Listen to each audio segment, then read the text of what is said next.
বন্ধ করে দিতে হবে। আপনি কে?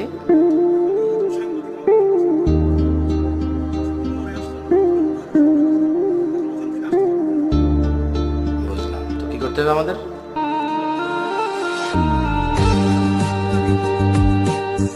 ঠিক আছে, ঠিক আছে ইনশাআল্লাহ। হ্যাঁ, আমরা আমরা শেষ করে দেবো ইনশাআল্লাহ। তোমরা ক্যামেরা বন্ধ করার দরকার নেই। হ্যাঁ না, আমি বন্ধ করে দিচ্ছি। 2 মিনিট কি কথা বলা যাবে না? ধরেন আমি ভাত খাইতে আছি, হাত তো ধুতে দিবেন। আমরা বলি ইয়া আল্লাহ, তুমি মহান, এই পৃথিবীর কর্তৃত্ব তোমার। যারা উদ্দেশ্যপ্রবণ ভাবে তোমার কাজে বাধা দেয়, তুমি তাদেরকে দেখে নিও রব। যা আমার আয়ত্তে নেই, তুমি দয়া